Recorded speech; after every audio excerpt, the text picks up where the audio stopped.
I'm going to throw out a few names, Michael, people who have been around for a bit, and I want to get your take on them.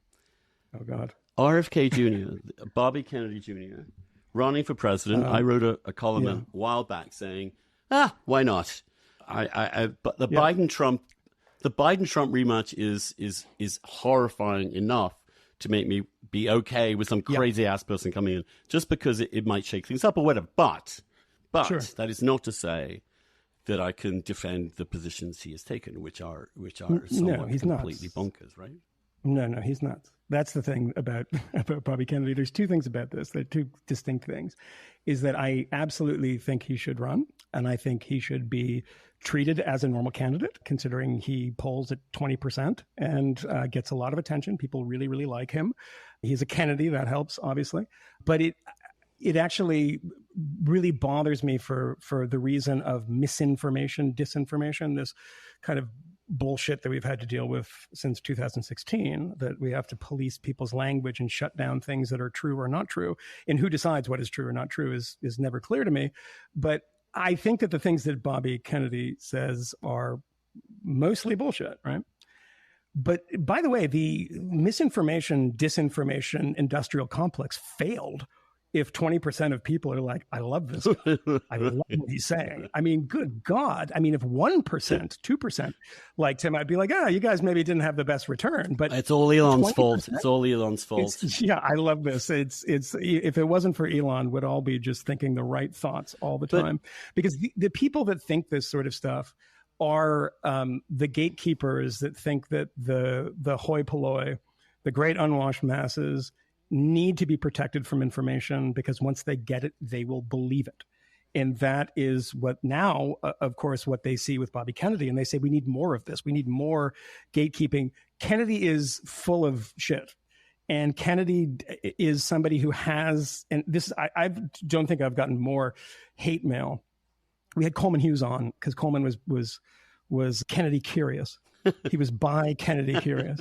He wanted to just, have a quick hand job and see what it felt like. And he was like, and I said, well, come on, let's talk about it. We talked about it.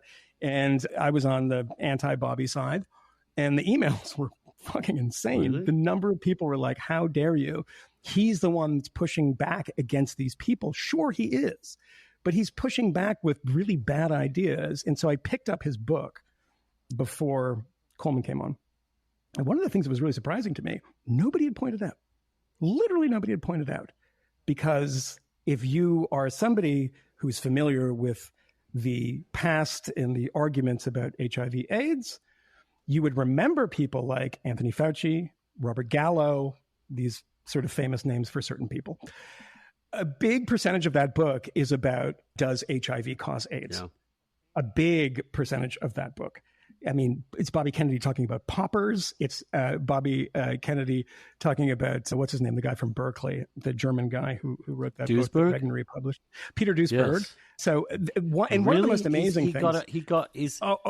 He's into Duesberg, but he also brings up something that I thought was really amazing. And if anybody was actually paying attention, rather than having a debate about should he be able to speak, are the people lying to us about COVID stuff, rather than looking at his claims, he mentions 3 times Christine Maggiore.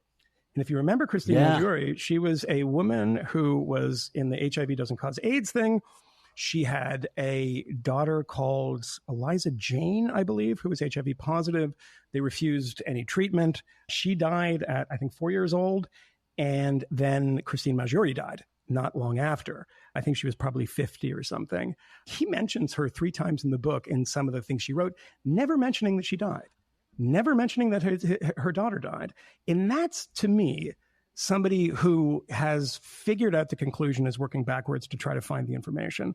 Because if you're an honest broker, you would say, that's really funny. This person who is the, anti-HIV causes AIDS kind of stuff, that person who I'm quoting died a preventable death. I know, because she and her daughter came to see me at the New Republic. Yeah.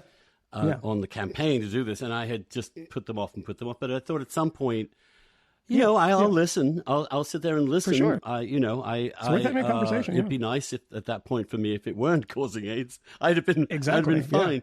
But complete, and I begged. I remember at that time just I said, you have no right to deny this to your daughter. I mean, that is whatever your own personal view. And these drugs are not that toxic. They're not going to kill your daughter, but AIDS will. And if that's the choice, if you have two possibilities, there's no question. So this is not a rational impulse.